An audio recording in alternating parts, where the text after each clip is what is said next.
Hello, viewers and subscribers. I want to welcome you to another powerful edition of LeadsNation's TV, brought to you by IGOLD Africa. IGOLD means Initiative for Good Governance, Leadership, and Economic Development, and also sponsored by Faith House Leadership Churches worldwide. Today, I will be talking about the issue of insecurity in the southeastern part of Nigeria, especially in Imo State, my beloved state. My name is Reverend Barrister Ikenna Emmanuel, and I am the lead pastor of Faith Leadership Churches worldwide and the president of IGOLD Africa.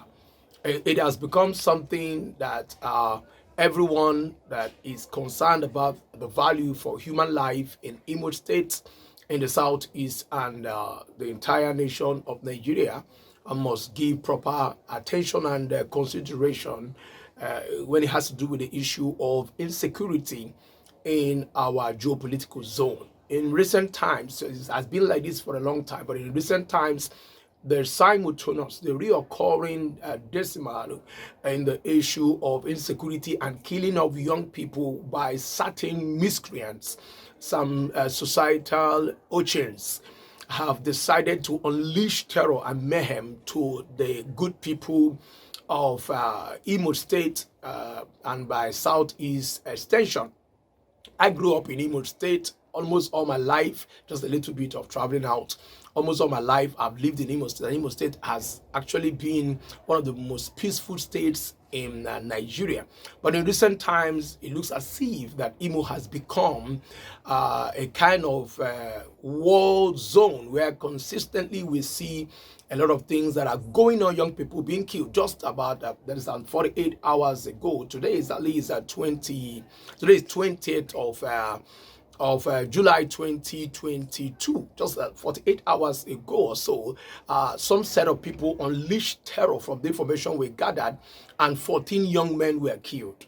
And it's looking as if that this is become something that is normal.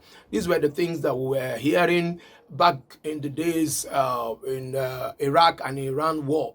But now it has become like a normal news that people die every day. People are kidnapped every day in Imo State. People are kidnapped and killed almost every day in Imo State. There are certain information we have gathered through our security information system, and some of the people that have been kidnapped that actually came close to discuss a few things with us and we have witnessed. Just broad daylight, they will just carry somebody or put the person inside the car and disappear. You find that they kidnap reverend fathers, they kidnap ordinary people, they kidnap traders, they rape women, they kidnap children, turn them to become instruments of money, making provisions. And this is wickedness. This is uncalled for. And why I decided to do this broadcast is to call on the Federal Republic of Nigeria, to call upon the president, to call upon all our senators, all our House of Rep members. There's a need for a proper attention on the issue of insecurity in Imo State, and by extension, the southeastern part of Nigeria. I want to call on the governor, who is the #1 chief security officer in this state, Imo State. It is important that Senator Hope Uzodinma rises up to the occasion. It is important that everything that he has labored, he has fought so hard in order to become the governor of this state, it becomes imperative that he takes responsibility immediately to forestall further damage in the state. A lot of investors are leaving the state because no meaningful development can actually happen in an atmosphere of insecurity. It doesn't matter whatever the political differences of different political ideologies and political parties have.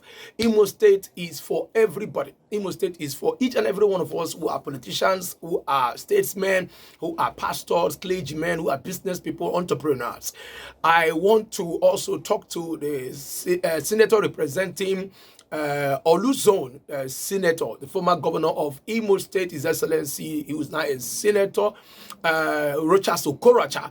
It's important that you stand up to the situation because you are in charge of Olu Senatorial Zone, and it's important you come down and discuss with the governor. It's important that each and every one of you who are critical stakeholders in the political sphere in this state to sit down and look into what is going on and bury your hatchet and see how we can actually move this state forward. It is so destructive, it's so devastating in the heart, seeing young people carried in the wheelbarrows, and then the government will come up and make some kind of a statement that is where bandits and all the rest of them. No, Imo State has been bewitched. Imo State has been, as it were, besieged by certain persons that the government must look into it and fish out these guys who have taken it as part of their trade to kidnap people, rape women, kidnap children, get into organ harvesting, and have unleashed terror on the young people in this state, whether they're coming